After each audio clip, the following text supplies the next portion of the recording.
Perhatian serius terhadap kasus ini, ia mengaku didatangi oleh beberapa utusan dari Mabes Polri. Kamarudin membuka tirai skandal Mabes Polri yang menurutnya berupaya menutupi kasus ini. Tapi karena orang ini tidak biasa merancang drama, tidak seperti orang-orang yang di Hollywood sudah pintar, jadi terlalu mudah untuk kita tebak. Tapi kawan-kawan ingat, ada janji 2 miliar yang dijanjikan oleh Ferdy Sambo kepada Baradae 1M, RR, dan Kuat Maruf itu 500 juta. Yang berikutnya, kawan-kawan juga ingat bahwa ketika kejadian di TKP bahwa wartawan tidak bisa mengakses, ternyata mereka bayar juga security di sana.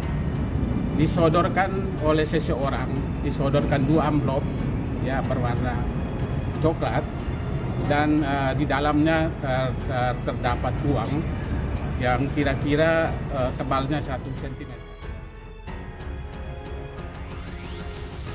Ferdy Sambo dilaporkan ke KPK. Tim Advokat Penegak Hukum dan Keadilan menyambangi Gedung Merah Putih Komisi Pemberantasan Korupsi untuk melaporkan mantan Kadif Propam Polri Irjen Ferdy Sambo. Laporan dari perkumpulan pengacara itu terkait pemberian amplop yang diduga berisi uang dari Sambo untuk staf Lembaga Perlindungan Saksi dan Korban beberapa waktu lalu. Dalam laporannya, Robert menyampaikan pihaknya membawa bukti berupa pemberitaan dari media daring. Bukti itu diyakini kuat untuk menjelaskan adanya dugaan suap yang dilakukan Sambo kepada LPSK.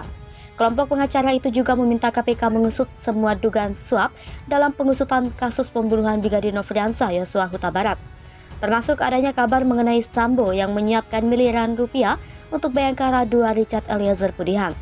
Sebelumnya, Wakil Ketua Lembaga Perlindungan Saksi dan Korban, Edwin Partogi, menyebut satu anggotanya sempat diberikan 2 amplop coklat usai bertemu mantan Kadif Propam Irjen Ferdy Sambo pada Rabu 13 Juli lalu. Saat itu 2 petugas LPSK bertemu dengan Sambo di kantor Kadif Propam. Menurutnya, pertemuan itu terkait dengan permohonan perlindungan bagi istri Ferdy Sambo. Namun dugaan ini sudah dibantah pengacara Irjen Pol Ferdy Sambo, Irwan Irawan. Menurutnya, tak ada upaya pemberian apapun ke pihak tertentu termasuk LPSK. Irwan meminta kepada pihak yang menudingnya untuk membuktikan apabila ada pemberian amplop coklat tersebut. Selain itu, mereka juga harus mengungkap isi dari amplop itu kepada publik. Presiden Jokowi masih minta Polri usut tuntas Ferdy Sambo dan jajarannya dugaan kasus besar lain. Presiden Jokowi lagi-lagi dan kembali mengingatkan agar kasus pembunuhan Brigadir Joshua diusut tuntas dan diungkap secara terbuka dan transparan. Pernyataan terbaru terkait kasus pembunuhan Brigadir Joshua itu disampaikan Jokowi di Istana Kepresidenan Jumat 12 Agustus 2022. Jokowi mengatakan bahwa secara prinsip dirinya tetap memerintahkan kepada Kapolri Jenderal Listio Sigit Prabowo untuk mengungkap kasus pembunuhan Brigadir Joshua secara terbuka dan transparan. Presiden Jokowi juga mengaku sudah menitipkan pesan kepada Polri agar jangan sampai menutup-nutupi peristiwa Jumat berdarah di rumah dinas mantan Kadif Propam Irjen Pol Ferdy Sambo, termasuk langkah Polri yang sudah menetapkan Irjen Ferdy Sambo sebagai tersangka membunuh Brigadir Joshua. Presiden juga menekankan perintahnya sebelum-sebelumnya yang sudah disampaikan. Sementara, Kapolri Jenderal Pol Listio Sigit Prabowo menyampaikan pernyataan terbaru kasus pembunuhan Brigadir Joshua melalui akun Instagramnya.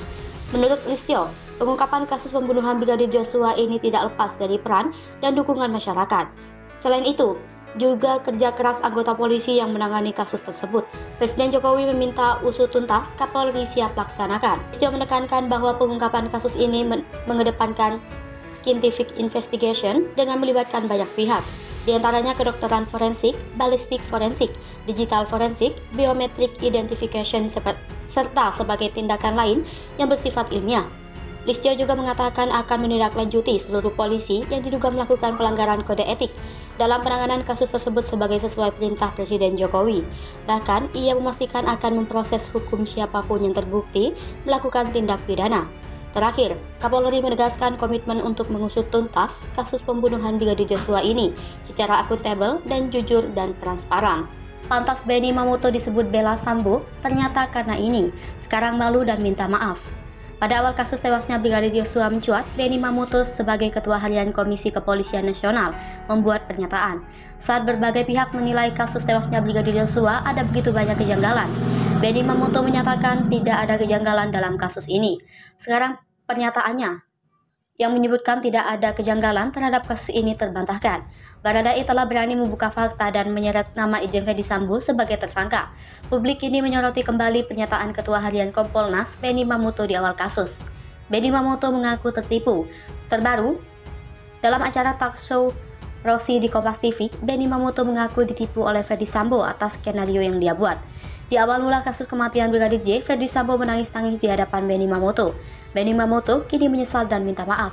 Menurut Benny Mamoto, dirinya juga adalah korban skenario yang tertipu tangisan Ferdisambo yang menceritakan soal kondisi Putri Chandrawati. Menurut Benny Mamoto, pernyataan yang mengatakan tidak ada kejanggalan dalam kasus kematian Brigadir J diperolehnya dari sumber resmi yakni Polres Jakarta Selatan.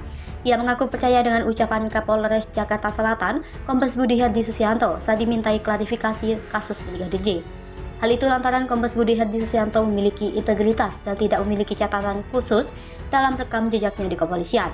Namun, niat Kompolnas untuk mengklarifikasi ke sumber resmi yang menangani kasus malah berujung pada kegaduhan. Kini terkuak kalau Kompol Budi Herdi Susianto diduga terlibat persekongkolan dengan Ferdisambo untuk tutupi kasus Brigadir J. Alhasil, Kompol Budi Herdi Susianto dicopot dari jabatannya sebagai Kapolres Jakarta Selatan. Tak sedikit publik yang menyayangkan sikap Benny Mamoto yang disebut terkesan membela Irjen Ferdisambo di awal kasus. Benny Mamoto kini mengaku malu dan marah lantaran dibully karena pernyataannya di awal kasus viral di media sosial. Dituding menyebarkan hoaks dan didesak mundur dari jabatannya. Benny Mamoto bahkan dituding menyebarkan hoaks atas kematian Brigadir Nofriansah Yosua Huta Barat alias Brigadir J. Karenanya, ia didesak sejumlah pihak untuk mundur dari Kompolnas atau dipecat dari Kompolnas. Pernyataan tersebut menjadi sorotan publik dan menilai Kompolnas membela Irjen Ferdisambo, tersangka pembunuhan berencana Brigadir Yosua. Seiring perkembangan penyidikan menguak kasus tersebut, membuat pernyataan Benny berbalik menyerang dirinya. Ketua Kompolnas itu ramai-ramai dihujat warganet. Menanggapi hal itu, Ketua Kompolnas mengaku malu menerima bulian dari media sosial. Terkait wawancaranya di Kompas TV tentang hasil klarifikasi, kata Benny, kemudian dipotong ujungnya saja dan diviralkan dengan tambahan komentar. Benny Mamoto mengaku marah terhadap tindakan pembuat konten yang seolah menambahkan tanggapannya terkait mengklarifikasi isu beredar kematian Brigadir J. Ketua Harian Kompolnas Irjen Benny Mamoto memahami keluhan masyarakat terhadap Kompolnas. Benny juga memahami kemarahan publik yang menanti kasus pembunuhan Brigadir Nofriansah Yosua Huta Barat atau Brigadir J. Menurutnya, kemarahan publik tidak hanya menyasar kepada dirinya, tetapi juga kepada Polri yang sangat lamban dan mengungkap kasus kematian Brigadir J. Gurita kasus Brigadir J akhirnya badan ini kena juga. Kenapa Ferdisambo sangat berpengaruh di mata? Pegiat media sosial Lukman Simanjuntak menyoroti Kepala Puslap 4 Bareskrim Brigjen Agus Budiarta yang ditahan terkait dengan kasus pembunuhan Brigadir J. Brigadir Jenderal Polisi Agus Budiarto merupakan perwira tinggi Polri yang menjabat sebagai Kepala Pusat Laboratorium Forensik Bareskrim dan menjadi salah satu korban skenario Irjen Ferdisambo. Saat ini Agus Budiarto ditahan di sel khusus Makobrimob lantaran diduga mengikuti instruksi Ferdisambo terkait dengan kematian Brigadir J. Selain itu, rilis terbaru Polri menyebutkan bahwa diduga 36 personil polisi terlibat pelanggaran kode etik dalam kasus pembunuhan Brigadir J.